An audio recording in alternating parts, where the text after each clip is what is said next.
Brought to you by the Rugby Outlet Mall, equipping you for freedom and connection through rugby. Find out more at rugbyoutletmall.com.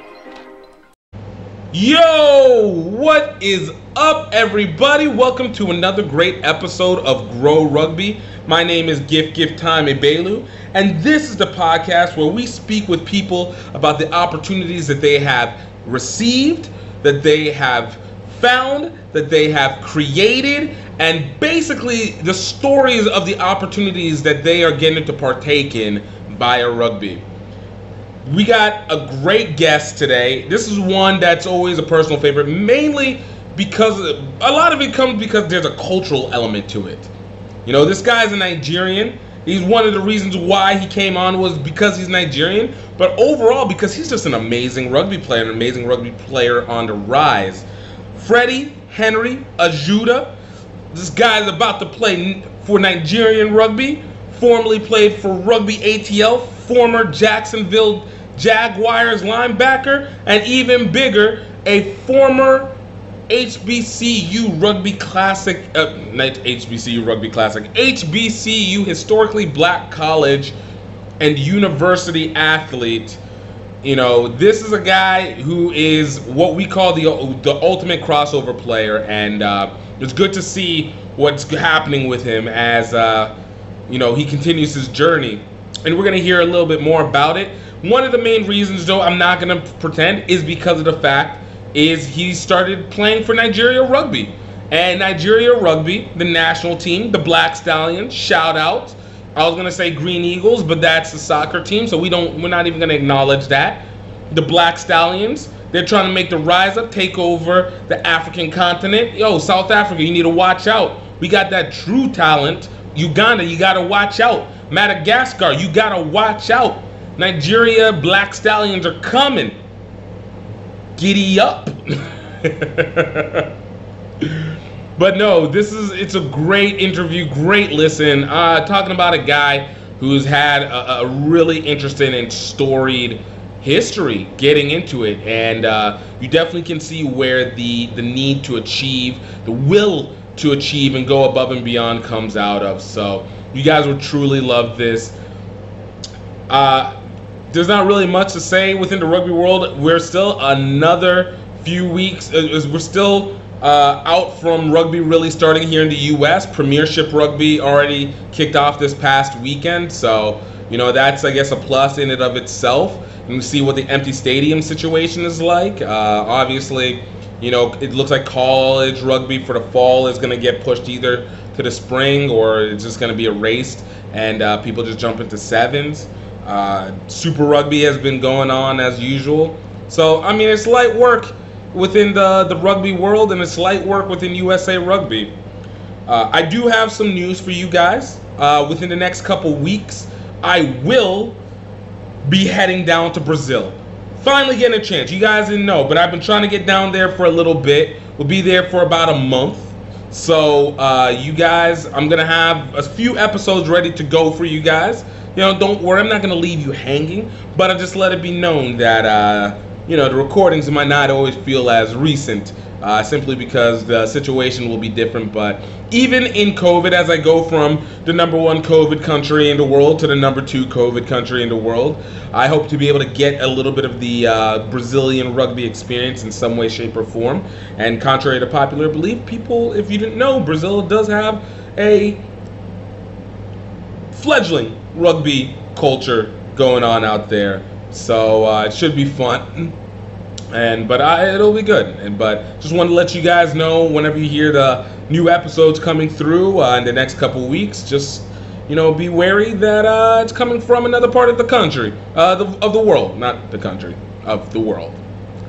And as we're going to that point, guys, please go on, check out Rugby Outlet Mall. We're about to start stocking up on some new stuff. We're out here trying to make sure that you are stocked up for freedom and connection through rugby. And for most of those who always wonder what is the purpose of Rugby Outlet Mall, obviously the tagline is freedom and connection through rugby, but even more so, this is about being able to create a rugby lifestyle, not just on the pitch but off of it. This is about helping to have a deeper understanding of the game if you want. you know, and even inviting it to other people. This is movies, this is books. Obviously, this goes with merch. This goes with other items that are dealing with health and wellness and everything within that realm. But we want to make sure that you are not just limiting yourself to creating the culture on the pitch, but you actually have the chance to be able to have it as a total surrounding and a curated concept for you. So definitely check out Rugby Outlet Mall. You guys use coupon code GROW Rugby, GREAUX Rugby, for all Rugby Outlet Mall exclusive items. That's under GiftTime Rugby Network and the HBCU Rugby Classic for 20% off. Use coupon code GROW, GREAUX Rugby. And also check out the documentary Singapore to Tokyo any way we can. We are almost having it on Amazon Prime, y'all. And you're not only going to be able to buy it, you can be able to stream it. And then if you like it, definitely go to the website and buy it. But for right now, check out redearthfilms.vhx.tv. And you guys will be able to watch this amazing episode, this amazing series of these guys, myself included within them, taking a bike ride from Southeast Asia, Singapore, going up to Tokyo, Japan for the Rugby World Cup. It is an exhilarating adventure. It is unlike any rugby doc you have seen. It will touch you in ways that you didn't expect it to be, and obviously consensually. And that was a terrible joke. I know. I shouldn't have done it. It's on the record now. What can I say? But no, it is going to be something that you definitely want to be able to use and take you, of course, off of the reminder of COVID and all the situations that went along with it, that have been going on with it. The need to be able to travel and attach to other cultures is just so necessary sometimes. It really is, and this will help you bring back to the good times, and it is a thing of beauty. So definitely check it out. $17, 7 episodes. Get it all, download it. It is yours officially. It's not just streaming, it is yours. You can download it, you have it permanently. Do as you might, but definitely check it out. Definitely download it. And I'm telling you, go rent it. Go rent it, you know. Please don't forget to go leave a review. Doesn't matter whether it's a 1-star, whether it's a 5-star. Please leave a review on Apple iTunes. Helps us make sure that we get more information about what you guys like, and it gives me a little bit more feedback as to whether you guys are feeling this or not. I appreciate all you listeners and everything for what you guys are doing. So thank you so much for just taking the time to just continue to be in this and just deal with my rants and everything like that. Also, you guys can watch the video feed of this on GiftTimeRugby.com. You can check it out, the articles, or you guys can go to youtube.com/GiftTimeRugby Network. Check it out. We have the full hour-long videos and get to enjoy it.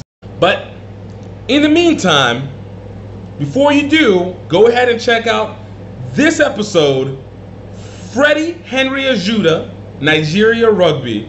Check it out. Grow Rugby, Grow Rugby, Grow Rugby, Grow Rugby, Grow Rugby, Grow Rugby, Grow Rugby, Grow Rugby. Yo, what's up, everybody? Welcome to another great episode of Grow Rugby. I got another V. I had to make sure I know this P so well because this is a guy that hits all the levels. He is Nigerian. He is an HBCU alum. He went to Life University, and now he is part of Rugby ATL. And even bigger for me, not necessarily overall, but definitely for me, is about to play for Nigerian Rugby national team, the Black Stallions. Yo, can we please give it up? Freddi Henry-Ajudua. Freddi, man, thank you so much for coming through. Yeah, man. What's up, y'all? Yo, look. You know, Freddi, like I was telling you right before, and even on this, it's wild that this came through. When I saw the message, you know, the article about you being part of the Black Stallions, something that I've had a particular interest with because I've been wanting them to come to the HBCU Rugby Classic. And then even a lot of the reasons why I even started doing media was because it was determining whether I wanted to be part of try out for the national team or try and go do media for Nigeria. And I've always wanted to see their rise back. So to see that they were scouting and had been able to spotlight you and then find out, this dude's got this resume that's here, it was like, yo, this is impressive. I'm like, what? This is wildness, man. like just coming in from Nigeria, moving through this, because you've been doing rugby for a short period of time. How's this journey been so far for you? This journey it's been hectic. Like, I went from playing soccer to playing American football and then rugby. But let me say, I just feel like the journey was just supposed to happen the way it did, just because like everything that I've been through in my life has showed me that, okay, this is how the next step is going to be, and it teaches me that, okay, you got to be ready. So I feel like the journey I've been on, that's the journey I was supposed to take. Dude, I love it. And you know what you do? You kind of see this incremental growth because it feels like everything has led to the step that was needed to get to that next level. Yeah. Yo, no, I love it. Well, look, man, I'm always a big advocate of the origin story. I like the superhero origin story. Let's start from the beginning, Freddie. Like, just off the bat, like, how'd you get started in sports? I mean, as a kid, I was very quick. I started running track at the age of 7, and I picked up the soccer ball at the age of 5 too. So Nigerian. Yeah. So those two sports are the two sports I carried hand in hand. So it was like I wanted to go play for the Nigerian Super Eagles. Like that was my dream, because I used to watch them every time. I'm a huge fan of every player that played on that team. But I mean, the way God did it, it was just more like I played soccer roughly 7 years, and then I had to move. My dad just came and just said, "Yo, pack up your stuff, we're moving." And I was just like, wow, like he didn't even like, it was straight from school I left. Like he came with my book bag with like some clothes and some shoes, and we just dipped. We went straight to the UK. Did he get a lottery visa? No. It was just more like we leaving and we visiting. Basically, he just said we was visiting. Yeah. He didn't give us the gist of what his plans was, but he said was visiting. So we went to the UK. I stayed in the UK for about 8 months. But then I was playing. I was about 14, 15. I was playing soccer. I was training with this guy that had the connect for Chelsea Football Club. Oh, wow. So they had like an open tryout, and my name was up there to try out for that team. I remember it was a Saturday I was supposed to try out, and my dad came, I think it was Thursday. He came in the room and talked to all me and my brothers, Emmanuel and Henry. And he was just like, I don't think England is a country for us to stay, and I think we got to move again. And I was just like, I was like, Dad, I have a tryout on Saturday. Like, he said, we got to go. When we got on the flight, came to the U.S. We came to North Carolina. Now, we came through Chicago and then went to North Carolina. And then we met one of his friends, and he was just like, yeah, she's going to be looking after y'all and all this stuff. And I was just like, so what are we going to do? Right. Basically, he just dropped us off basically like a hotel. We stayed there for 2 weeks, me and my brothers. Like, me and my brothers were never close. So that was just a chance for us to actually come together, Oh, nice. Start making plans. I guess it was one of his plans too, but we came together, started making plans, started working. Did a couple construction jobs here and there, because I didn't have no papers. I was an illegal immigrant, So I went through all of that, and then we had to go to school. So high school was around the corner. My dad was like, okay, so is this school right here big on soccer? They won a couple states. I was just like, oh, man, that's the school I wanted to go. Right. So we had got an apartment that was not in the school district, so I couldn't go there. So we went to Hillside High School. It's an all-black, more black school than Jordan High School. But we went up there, and I was looking, yo got a soccer team? They was like, nah, we've not had a soccer team for 5 years. I was just like, oh, man, that sucks. So one of my boys that came, and I remember his name was Jared. He was like, yo, what you think about playing football? And I was just like, I don't know nothing about it. I really never watched it. So it was just more like, okay. He was like, just go watch us in practice when this bad. I was like, all right, cool. So we went out there. Me and my brother did. So I was watching, and the kicker was kicking the ball, and I noticed, I was like, I could definitely take this guy's spot. I'll probably be more accurate and more, have more power. Because of the fact that you've been working on that. You've been working on that since you were like 7 already. 6. Yeah. So I went out there and I told the coach, yo, coach, I'm just kick one of these balls. This is a JV practice, not even varsity. And he was just like, all right, cool. So I kicked on the kickoff, boom, I kicked it out of the field. That was like the end zone kick. And then he was just like, yo, who is this guy? Where's this guy been? And then, he was like, where's this guy been? And he's just like, oh, I think you got a job. You fired. I took somebody's job. And that's fine. Yeah. But you know what's funny? A lot of times, in especially whenever it comes with the black high school programs, like you got mad skilled athletes, you got mad talented quarterbacks, but the kickers, the special teams is always iffy. It's always like that last resort position, and so to get somebody like that was mad legit like that, like you were, it had to have been such a weapon. Yeah, he was so excited. He was just like, yeah. So I played JV for the rest of the, because I came like in the middle of the season. So I played JV for like the rest of the year. That was like my junior year. So my senior year, I got bumped up to varsity. I was second string kicker. I was playing, this dude named Grant was playing over me. And I was just coming to practice, doing my thing. Grant started messing up, so I took his spot. So I took his spot in camp. So I started that year for Hillside. Mm-hmm. We went 16-0, won states that year. We've not won states for like 35 years before that. Oh, wow. So it was like a record, won states. So time for me to go to college. I couldn't go because I was still illegal because my papers was in the works, getting my citizenship. And then I stayed out of school for 2 years. Mm. And I went to community college so I could stay busy, keep the brain fresh. And at least minimum you can get like your associates and be able to at least have something to move forward with. Yeah. So like 1 year into like community college, I got my citizenship. My papers came in. Nice. So I decided, because I used to work at North Carolina Central. I used to work selling shirts at the school. Nobody knows about this. So I used to come to the games. You know how they have the little vendors working, selling shirts, fish, So I was working for my uncle over there. He sold shirts. So I used to make good money working up there. But wait, were you doing it during the games themselves, or were you doing okay? So was it shirts that were for the school, or did you guys have like your own personalized ones, or what was it? No, he made the shirts. He made shirts for North Carolina Central, North Carolina A&T. Sometimes I went to show games. Nice. To sell shirts. So I was over there selling shirts, watching the games. I mean, I would leave the stand and go watch the game. I'm like, I want to play for this team. It's like, I know I'm going to make this team better when I get up here. Like, and then God did it. I got my papers. I came on, I think the tryout was, I remember, May 11th for the team. They had an open tryout. I think it was like 70 of us that came out to try for the team. And 5 of us got picked up. Oh, wow. Yeah, me, my brother, and 3 other guys got picked up. And we made the team. We joined.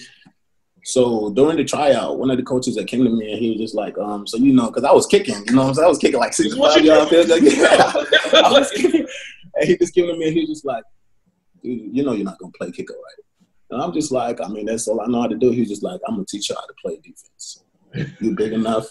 You're big enough to play defense. I'm going to teach you how to play defense and I'm going to make you All-American. He told me straight up. And I was just like, oh, I'm down with that. You cannot tell me you're going to make me All-American if you're really about it. And coming to find out, he played in the NFL for 7 years. Yeah. I remember his name was John Bradley, played for the Lions for 7 years. So he just developed just basically, I just had raw talent. I was fast, I was strong, and he was just like, okay, we're just about to turn this guy to a monster. We'll put him on the edge. So my first year, I walked on my sophomore year. Mm-hmm. So I was on the bench, just going crazy at practice. They have the scout team. They called me. My name was, I remember they called me Scout Team All-American. That third year, my first year, Scout Team All-American, because I was going hard. I was hurting players. Like, people didn't want to stand in my way. And then the second year, I made it on the bus, travel team. Mm-hmm. That was my junior year. So I was traveling. I remember my first game starting on the special teams. I was on the kickoff team. I was not kicking, but I was standing right beside the kicker, though. But I made a big tackle against, I remember it was Duke University. Made a big tackle, boom. After that, he was just like, you hit like that, Fred? I was just like, yeah, I'm waiting for my chance. He just like, you're going to get a chance to play this game on defense. So fourth quarter, he put me in, made a couple TFLs, and he was just like, yeah, I think I know what to do. Then he called me up and he told me, I'm going to save you for a senior year. I mean, we got seniors now that we got to play. So they're going to graduate next year. Now you better be ready. You better be ready to go. Let's get it. He told me those positions going to be open, so just be ready. So I was just like, okay, I'll stay low. So come camp, I remember summer camp, I was like untouchable in camp. Like, I feel like for you to be great, you got to put in the work before. A lot of people forget that if you're not working, the next man is working.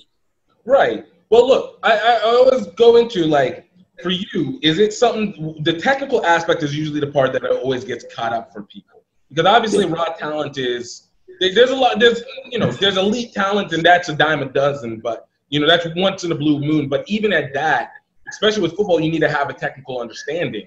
And for you, over that summer, like, what were you doing to make sure that you could develop the technical understanding hand placement, know where you need to go on your plays, et cetera, like that? I did a lot of tour days, watch a lot of film.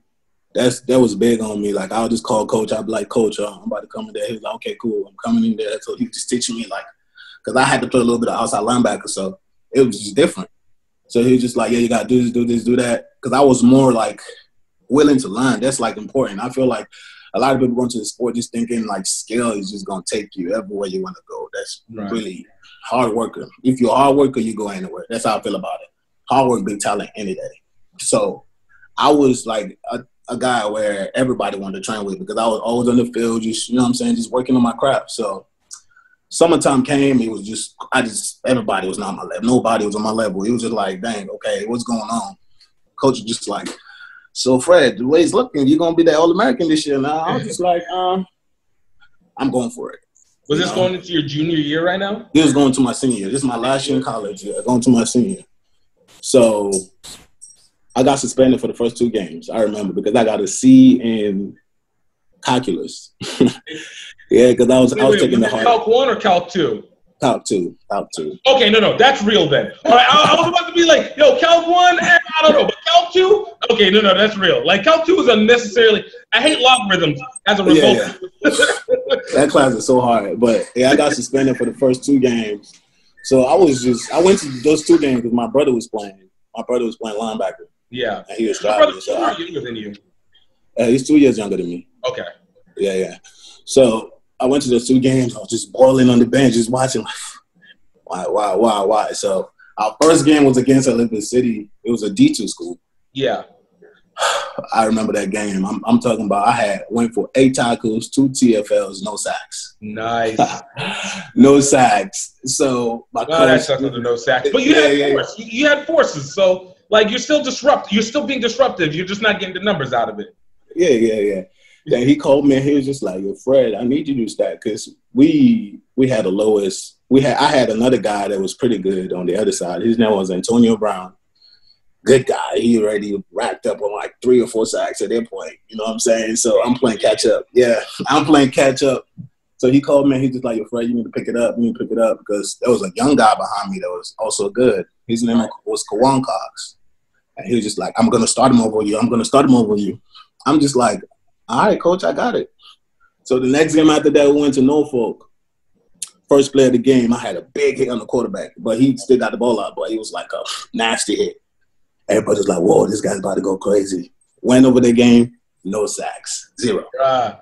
0 sacks. I mean, I had a great game, 0 sacks. And then I started getting worried myself. I already promised myself I was trying to be All-American and all that.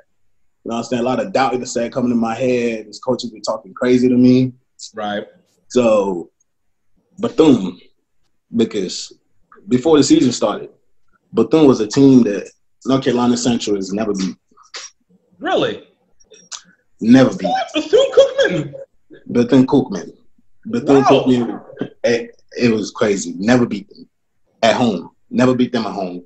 So it was like we were going to Florida.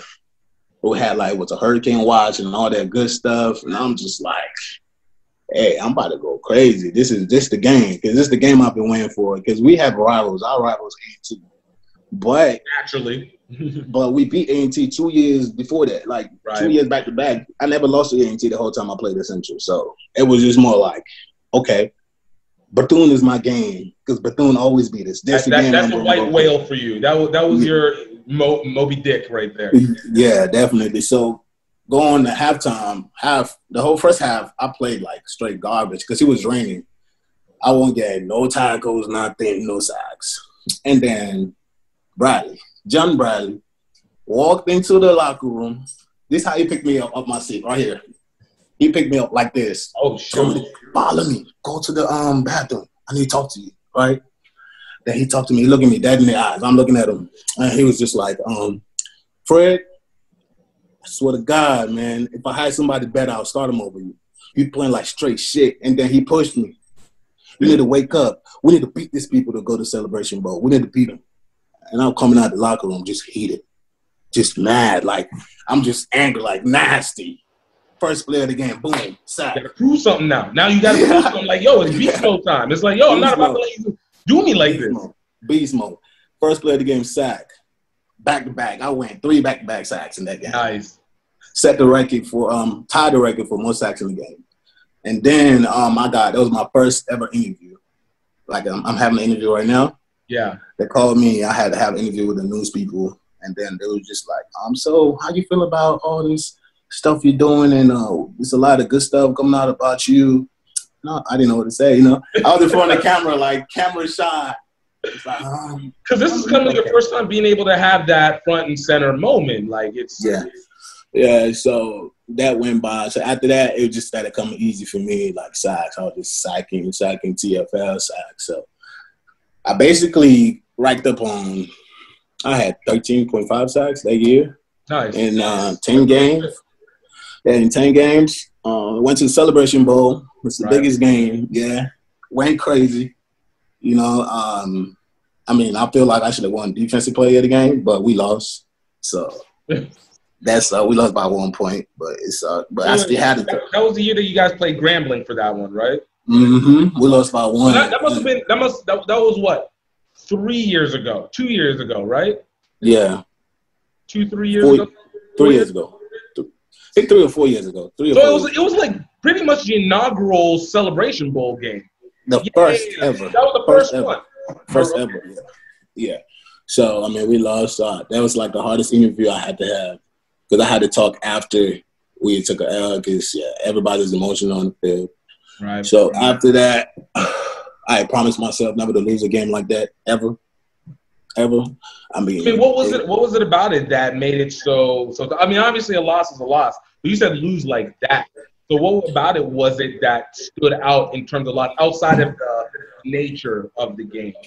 I feel like it was just a moment where, as a team, we finally started to like come together and play as a team. Before it was more like offense doing their thing and defense doing their thing, but it was like we started bonding and we wanted that really bad. We already won the MEAC, but we wanted to win the national championship too. Right. So it happened, and it hurt a lot of us. And I remember my peoples came down. I didn't go over there after the game. It was. I feel like that was a learning moment for me because I feel like every champion loses because I have a nice resume of winning. Like I win a lot. Right. So if you lose and you really could take it to the face, because even Mike Tyson got knocked out. You know what I'm saying? That's a great fighter. So I took that to the face, and since then it's been whatever. And then after that, I went to I got picked up. Before you go into that, so there's one thing I wanted to ask, and even as you were growing up, before you start moving into the next part, dude, I noticed this like constant trend where you've always there's been an expectation. Like it seems like you've always been in a spotlight, maybe not necessarily a public one, but even with from a coaches and the team one, because you said even playing soccer, trying to go for the Green Eagles, the Super Eagles, essentially. That's a high performance mark, especially over the course of the last 10 years, and even particularly that when you were starting, that means they were getting ready for that early youth run that led them having like the expectation for the World Cup about 2 years ago. So like for you, like what has been, was that something that you were taught maybe from your parents as a child? Is that something that has just been innate, or is like what is this resonance towards leadership? So growing up, my mom always told us, like, she would bring us together and tell us. She would sing this song actually. She'd be like, "You can get it if you really want. Well, you must try and try. So it's just like something that has stuck to me since I was a little kid. I'm never the one to give up. Like, if I'm in a fight, you could punch me 2, 3, 4 times, knock me down, and I'm going to always get up. That's just me. So it's always been in my mind where focus on something and you get it. This is for everybody that's watching this. Like, if you want to accomplish something in life, just tune in. Right. Tune into your mental, your spiritual, especially spiritual, because if you pray a lot, God blesses you. Like, God blesses a hardworking man. It's just what it is. So that's why I'm at with it. Like, I've always been a dude. My mom was like, "Oh, you got cut? You still going back?" I'm just like, "Yeah, Ma, I'm never the one to give up." Like, she always tell me, like, that I show her a lot, that how she used to be when she was little. Yeah. No, yeah. And that makes sense. Does even being because you're from Lagos area, right? Yeah, I was born in Lagos. So, like, you have this area that's also, like, it's such a mixed bag. It's so busy. It can be so prevalent, but it can be very dangerous. Like, at the same time, you have, like, this mix where everybody, like, Lagos is a wonderful city. And at the same time, it is chaotic as I don't know what. How much of that even added to the environment of now how you were able to acclimate to other places too? Because, I mean, it's okay. I mean, I'm a survivor. I don't tell a lot of people like how I am here today. You know what I'm saying? Because a lot of people see me now. I drive an Audi. I wear nice clothes. They thought I was born with a, you know what I'm saying, with a golden spoon in my mouth, but right. It was not always like that. Everything that I had or I have, I had to work hard for.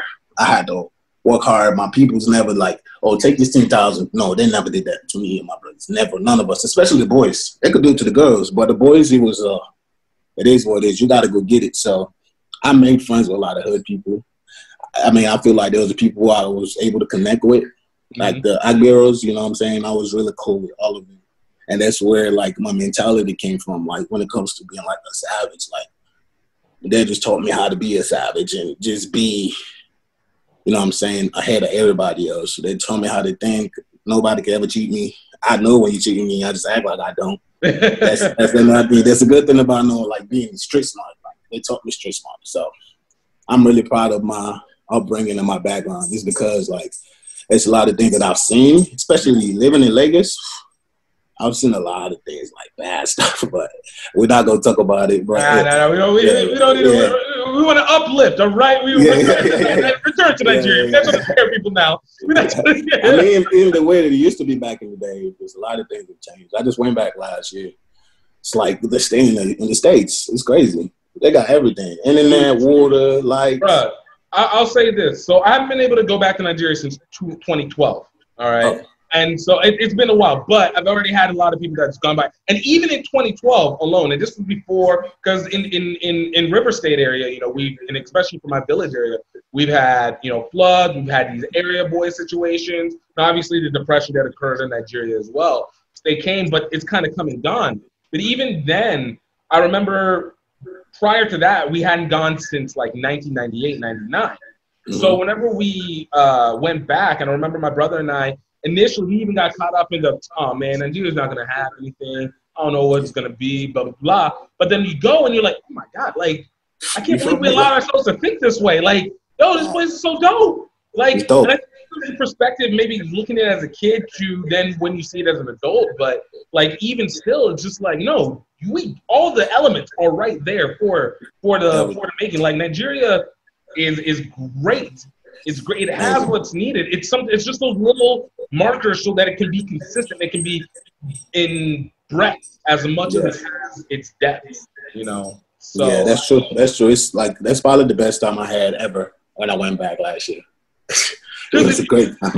It was a great time. Last year, when was the last time you had been able to go back? 2 years ago. 2 years. So I'm trying to go like every year now. But now that I've signed to play with the country, I'm probably gonna be in there like 2-3 times a year.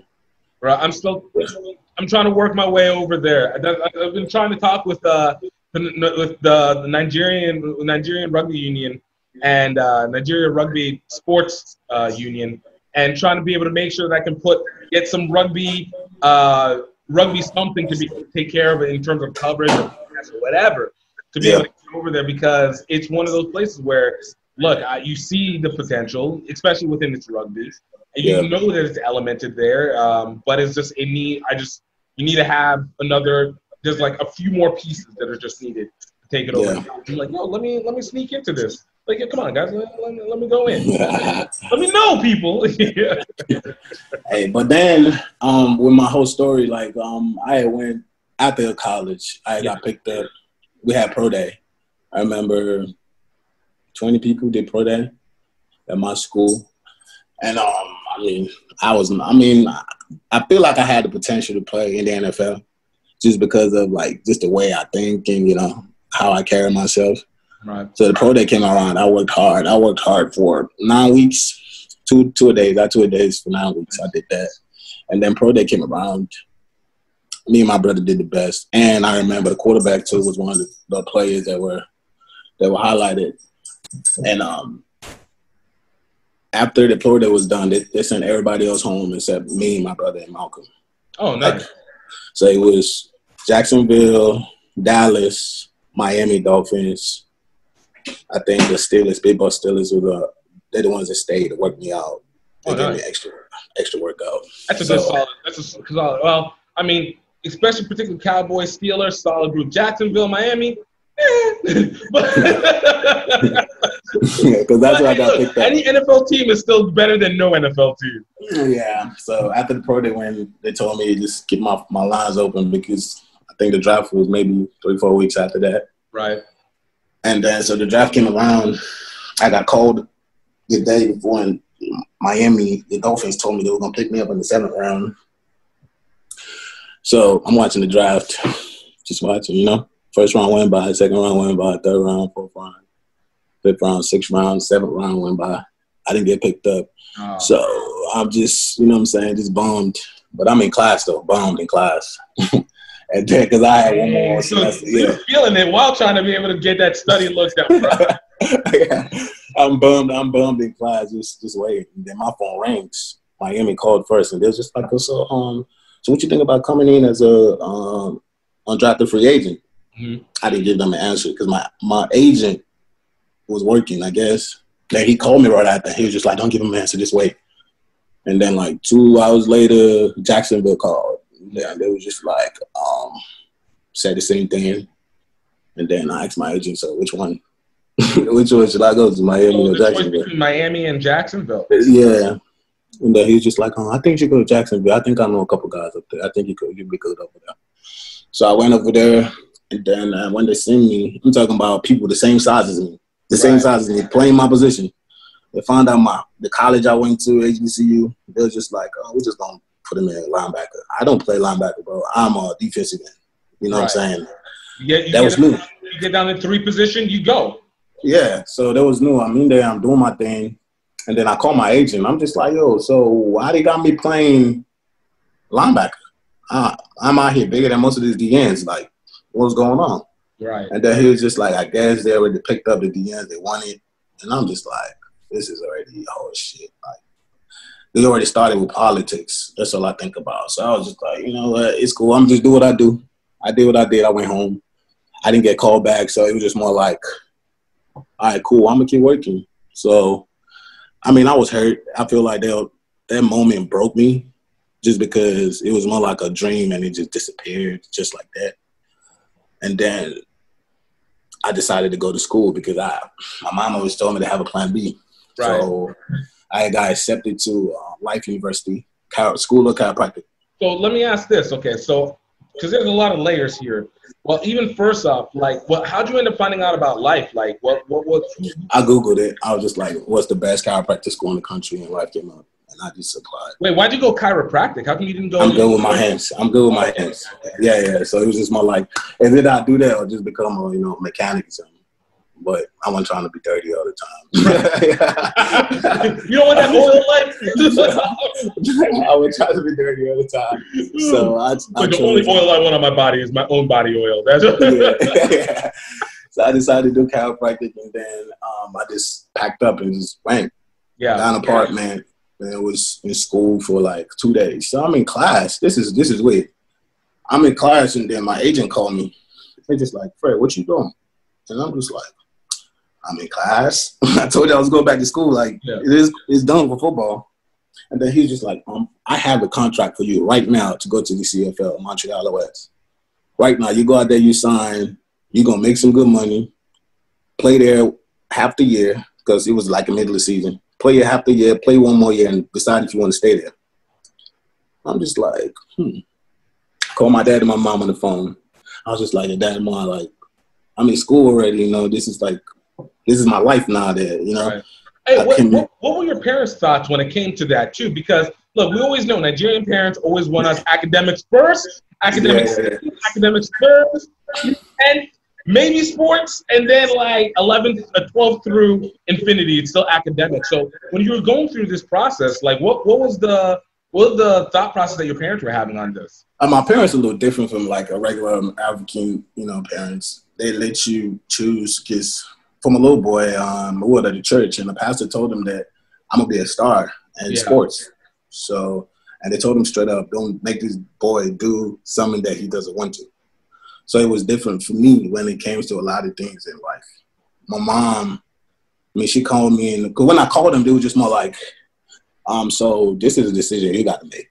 I'm not going to make this decision for you. If you were a little boy, it would be different, but now you're a man, You done left the house and, you're doing what you're supposed to do. So make the decision. I still wanted to play. So it was just more like, I might as well just go, Told my teachers, I'm out. I just got on the flight the next day because I had to leave the next morning at 7:30. The flight was 7:30 to Montreal. And I was still in Atlanta the day before. It was crazy. My brothers drove down. This is like the wildest situation. Like my brothers drove down to my apartment. Came down, I think it was at 9 p.m. Yeah. They pulled up in a truck. So we packing up all my stuff, putting it on the truck. I'm talking about I remember I left my couch, my washing machine, and my dryer in Atlanta when I left. That hurt. Because they couldn't fit the truck. They was just like, pack what you came to the door. I was just like, all right, boom. We done packing. I'm like, I'm getting the steering. I'm driving. Right. So we drove. We got there, packed up my stuff, got to the airport, made the flight, got to Montreal. It was new. Everybody was speaking French. I was just like, what's going on? But they accepted me. I played, had a great time. 2 years. 2 years. Okay, so you got a solid amount of time in CFL. Yeah. So, but then I left, and I was just like, basically, they were bringing in they had some new sign-ins, I guess. They just had a draft, some new DNs. I was just like, I talked to the GM, and he was just like, Fred, you just need to stay. Just like, I don't know. I think I at that point, I kind of fell out of love with football. I was going to say, like, because especially whenever, a lot of people always say, like, whenever they get into the business of the sports is whenever everything kind of changes a little bit for them, because obviously college provides a passion and you're able to kind of disconnect from a lot of the minuscule politics for the most part. But now you're dealing with, I got to maneuver around, and even finding an agent. What was that process like for you? It wasn't hard. Like, once you ball, it wasn't. I had 7 different choices. Why did you choose the one that you went with? The one I went with, honestly, he was cool with my brother before I started balling. Yeah. But the other ones, I had people like drive to come see my dad and my mom. Like, we're going to treat your son good, all that type of stuff. But I chose the agent. He was a good agent, not too bad. He could have done better with the team that I picked. It was early. You were just an early career kind of move, trying to hopefully. I'm assuming he was one that was trying to be an up and comer as well too, or no. He had 2 first rounders, 1 second rounder. So basically, when you have agents like that and you're a free agent, they really don't, They don't. It doesn't have the same swagger. They don't put the same amount of energy because Yeah, so it was just more like it's whatever. But once I came down to Life, though, I remember it was an orientation. I met Leeds. He coaches the undergrad now. Yeah. He played on the men's club, and then he was just like, I heard you played in the league. What you think about joining the rugby team? And I was just like, I mean, I'm about to come watch and see how the sport is played. I was about to say, did you have any experience with rugby prior to that moment? I mean, rugby's big back home, so it was just more like I had a lot of guys that played rugby, but Hold on. We're gonna step back real quick. Wait. So the Lagos League is actually legitimately. See, I've always looked at it. It looked like it had movement, but I don't. Again, River State doesn't hear anything of it almost at all. But I knew most of it, like the police and everything like that, had. King's College had one. King's College. That makes sense. I went to King's College. You know what? I remember meeting a guy in a tournament here in the States who played. It was a white dude who played as the King's College Nigerians, and I was like, wait, hold up, what happened? What? I was so confused. I was like, wait, what's going on?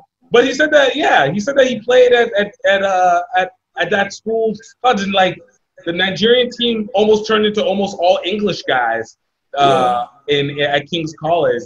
Or something to that effect. Yeah. King's College they was probably really good back in the day. I mean, I had chances to play, but I was too into soccer, dude. Right. I mean, to play rugby. But my little brother, on the other hand, wanted to play rugby. He wanted to play that really bad, and still wants to play.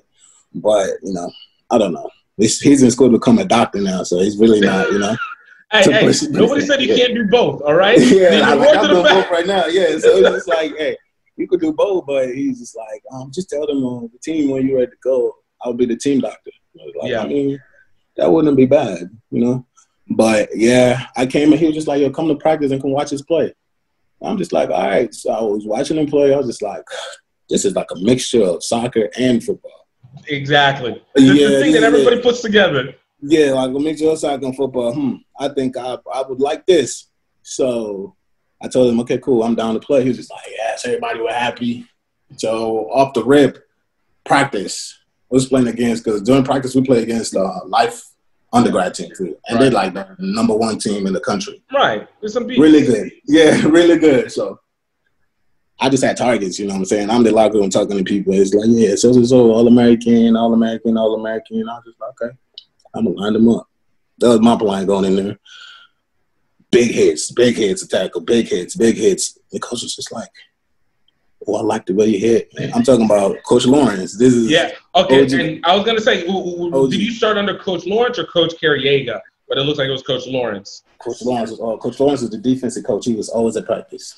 So he was like, this guy is pretty good. So I went in there, took somebody's spot, got the starting job at the 6th position, played a year, won the Natty.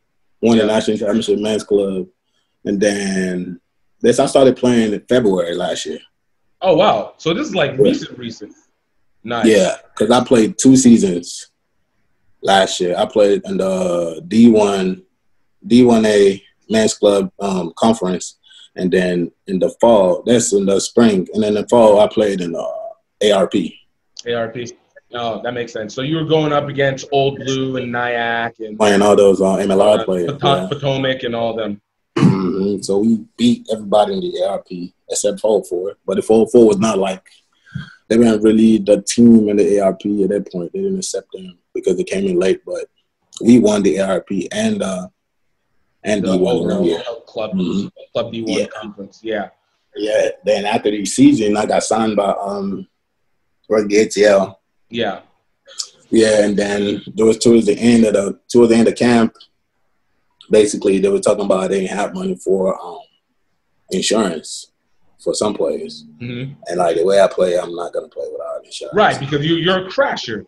You're here to destroy, and like you need to be able to make sure that the body's gonna be able to get kept. Yeah, so I was just like, yeah, I'm cool. I'm just gonna play with Life. And then Nigeria has been wanting me to play with them since last year, December. I was about to say, and when did they first contact you? Did you send over a tape or did Scouting? Because I know they're always looking scouted. for random Nigerians around. Yeah, they scouted. The captain actually scouted. Follow me on Instagram, just checking out my stuff. Oh, yeah. Emmanuel, or I forgot his name. I have him on Instagram, too. I know you. Yeah, he followed me. Because they have 3 captains. They have captains to the backs, forwards, and they have OG that was the first to actually be on the team. The only one that was there when they, like, started together again. Because, you know, the Nigerian team was there before, then it crashed, and then now they're bringing it back up. They've only been able to – they were 10 years gone. Essentially, they've just been able to start seeing their rise literally last year. Start playing. Yeah. So I was supposed to cap like I remember Madagascar when they went to go play in Madagascar. Oh yes, dude! Look, I was looking to get to that game. I literally because that was for the Silver Cup. That was supposed to be for Silver Cup stuff, and I was literally trying to get them to let me go broadcast that game for them under Kwesi. And part of me now that Kwesi's no longer there, I'm still. Like, you know, when COVID is done, we got a whole network. Yeah, but that game, I watched the highlights, it was over 60,000 people. Madagascar is legit. Like, that was a place that I didn't even realize played rugby. Yeah. But then I was just, because my coach was just like, I couldn't go because I was still in season. Yeah. And then I had to go back. I had to go to Africa. I think this and the whole thing with ATL started. I had to go to Africa in the middle of, like, camp, kind of. Not in the middle of camp, but like it was second week of camp. It was like emergency. I had to go back. And I told them like, yo, this is what's going on. So I guess that was like maybe one of the reasons for them to act the way they did. But I mean, the way I live now, it just for me. If it's not, then, you know, maybe I'm going to see them along the run. Right. Look, so, like you said, things happen for the reason and they occur in their moments where they do. But look, now it's getting a chance to be able to even take it up another level and experience it. And then if it's not rugby ATL, then somebody else, because talent gets recognized regardless, even as long as that's what you want. Yeah, because Dallas called me to play with them. You're just going to all the Nigerian hubs, aren't you? Just hit them all. Atlanta. Oh no, go check out Houston too. Yeah. Listen, they need help. Hey. They need help at Houston. They do, but I'm just about to get my experience up, play some international rugby. Yeah. Before I think about coming back to the MLR, honestly, because I mean it's cool. MLR they pay, but the pay is not really, you know. It's nothing that's gonna keep you. It's like, yo, this is at least there's some compensation for the work that's done. But it's not. This is set my future off it. And I think that's the thing. I think we're especially rugby here in the country is at this position where it's trying to develop into an industry. And I think it's only recently, maybe the last 5 years, started to really move as an industry. You know? So maybe I give them at least like 5 years before people start making some good money, because like they need to publicize the MLR a little more. I feel like they're not doing a good job. I'm right there with you. For me, it's where's the face of the league? I need to know who the stars are. Give me stars. I can be able to you can mark it off with stars. Then everybody else gets a trickle effect from there. Yeah, that's true. They need that. I mean, they're starting to bring people in though, like people from overseas, Fiji. Like New York just signed 2 guys from the Fiji national team. True.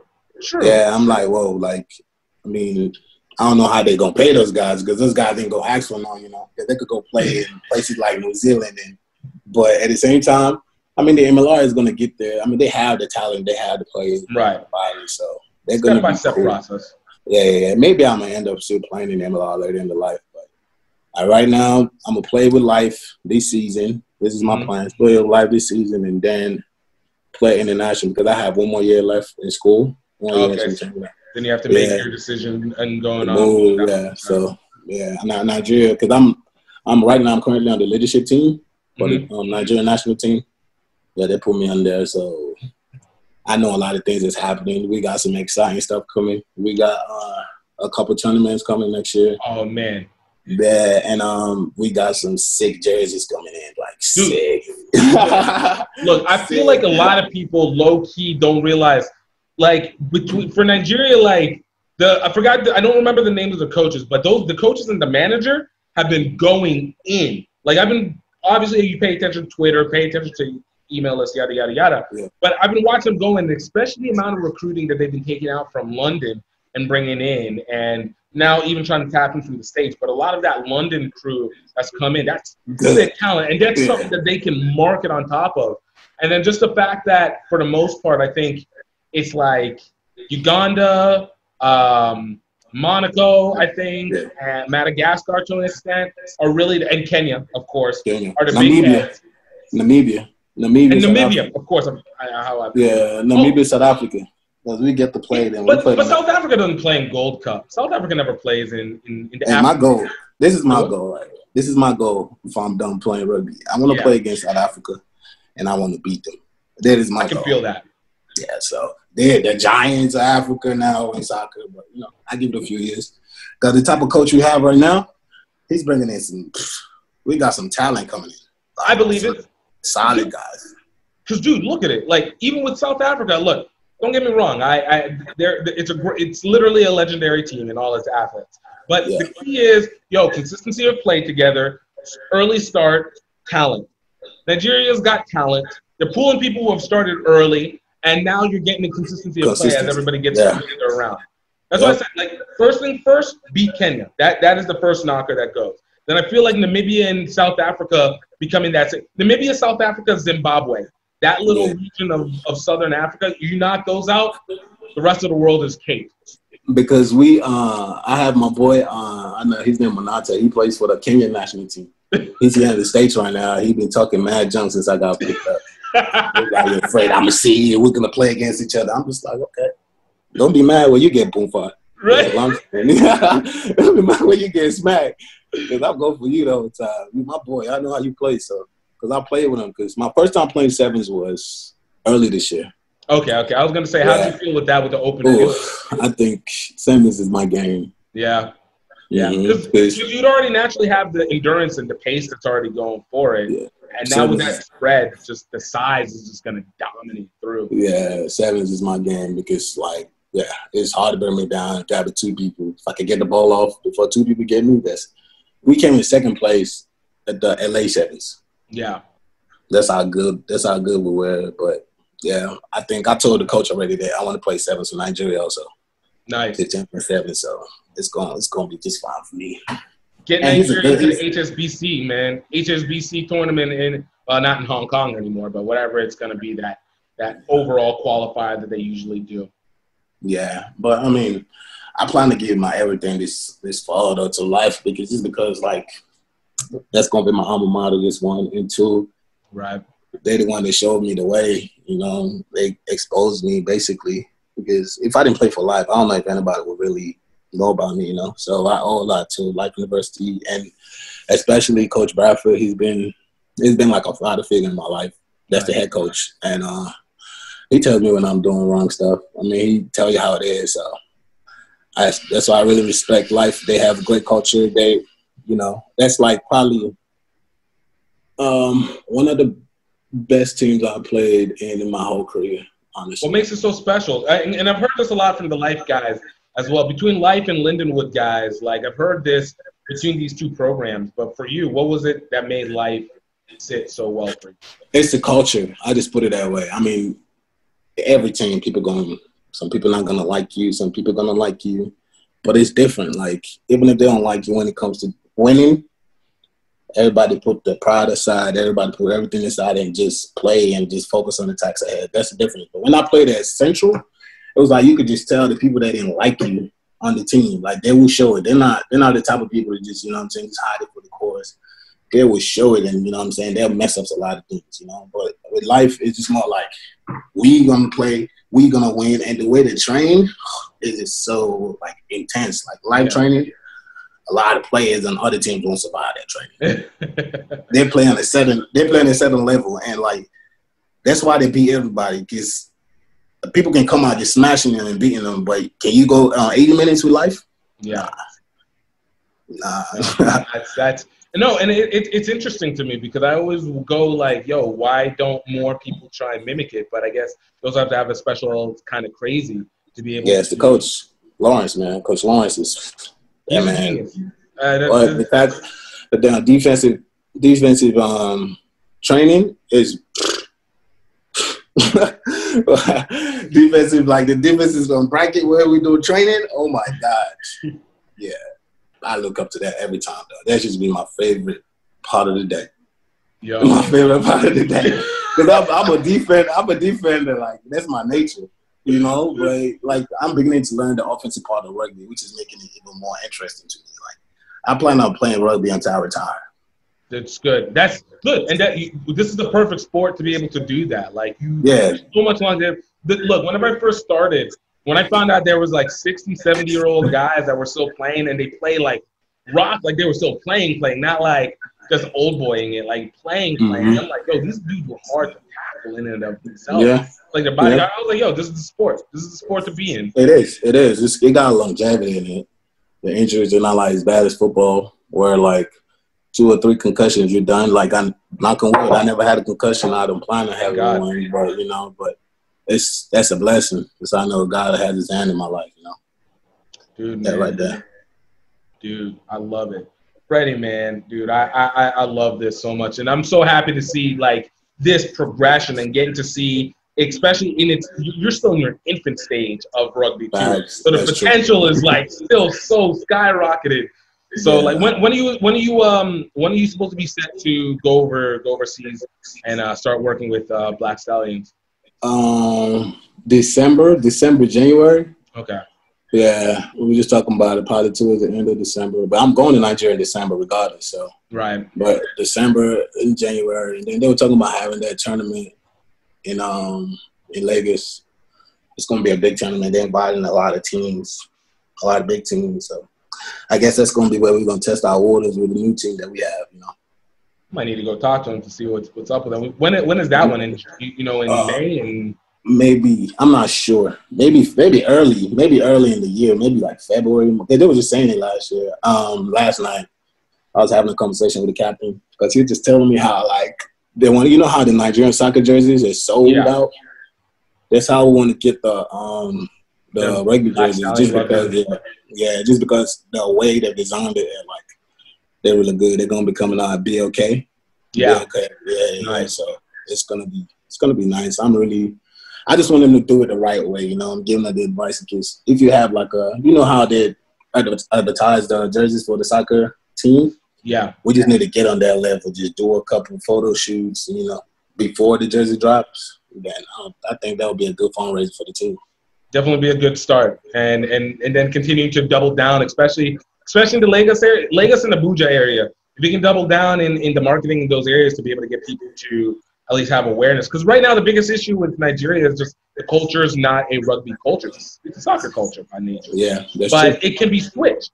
It's not even just switched. It can be added in because the aggressive nature is still in our ego. Like rugby is that perfect balance of ego and not. So, dude, I expect it. I'm looking for it, man. I'm looking forward to it too. It's just like I'm glad I'm able to join when the start of it. You know I'm not gonna be playing when they actually get to where they need to get to, but I like the process because like I remember last year, I think it was during the summer, I got sent to a USA camp. I was gonna say, how come I would have been surprised that you hadn't been taken to an Eagles camp yet, but you have. I went there for I think it was USA North. They had picked up, basically it was just people that just started playing rugby, so they was picking up like a team for that. Yeah. And they brought in some guys that played their whole life. So it was just straight athletes at that camp. I was there for 2 weeks, made the team. I made the team up there. It was 11 of us that made the team. Made the team, played against some teams that they played with, probably played 2 games with them. And then I just came back. But it was just more like I had a conversation with my dad, like, America, it would be great to represent the United States, but what about my country, you know? Right, dude, feel the exact same. Nothing, it's not against the U.S., but, man, if you can rise Nigeria, especially if you can get it into Olympic contention 2024, bro, and you're right in that age range. Like, by the time that comes, that would be 30 by the time whenever you get done. Mm-hmm. That's the perfect time. It's crazy, like, and the 7th teams almost beat America. They lost by 1 try. That's what I'm saying. Yes, they lost by 1 try. So if they could stick with the states like that, with, you know what I'm saying, they got some talent, but I join in. I got a couple guys that I've recruited here too that's gonna be joining with us. I think we're gonna be fine. Especially sevens. 15s is gonna be okay, but sevens is gonna be where we make our money, honestly. Yeah. Build up on both. If you can get both of them, especially because 15s is going to be the one that gives you global notoriety. Sevens is the one that opens you up to the casual crowd. Yeah, that's true. That's true. But I mean, I'm really, really excited, man. I cannot wait. I can't wait because it's something that I dream and think about all the time now. Just representing, just capping, just playing my first game with my country, man. It's gonna be. I feel like it's probably gonna be one of the greatest moments in my life. It almost makes it almost like, look, even though you didn't get onto the Super Eagles, look, you're still being able to represent the green and white. Still, that green and white, man. Still, I'm so pumped. But yeah, that's really it, man. Bruh, dude, I'm so happy for it, man. Dude, where can people find you, be able to follow you at, man? My Instagram handle is Freddigamo, at Freddigamo, FREDGAMO.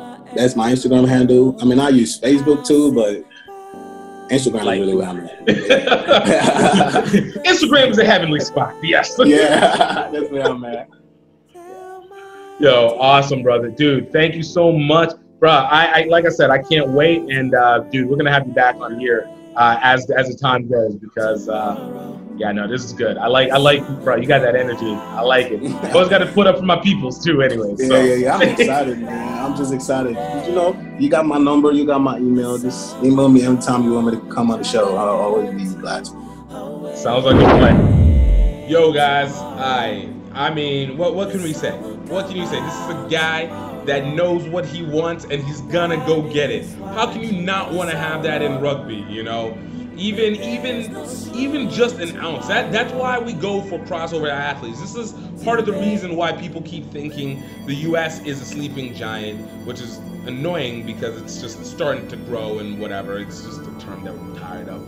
But you guys definitely check this out. Absolutely check him out. Thank you, Freddi, so much for being a part of this. Thank you for coming through. Can't wait to have him back on and, of course, getting the update. Recognize my green and white, the Black Stallions. Let's go, Nigeria Rugby. And, guys, man, we got so many great interviews coming back through here.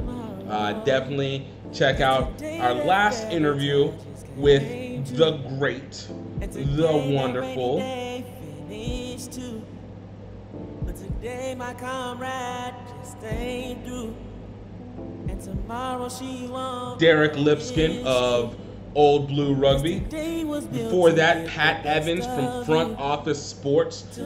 Kelly Smith from American Rugby Pro Training Center. Adam Gray Hayward, star of the movie Play On.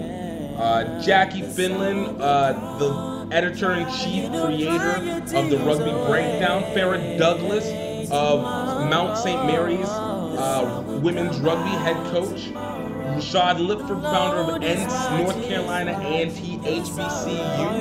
And just so much more available back there. Nia Tapper, Chetta Emba, James Brunson, Nicholas Walcott, Ram Edding. We have some amazing guests. Please check it out. And of course, please leave a review if you can.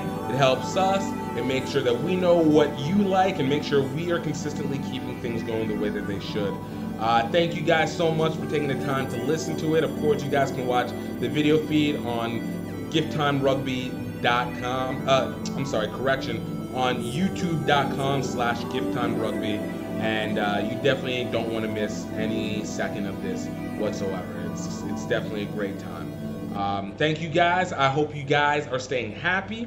I hope you guys are staying healthy. And of course, I hope you know that you are highly favored. You guys have a good one. Cheers.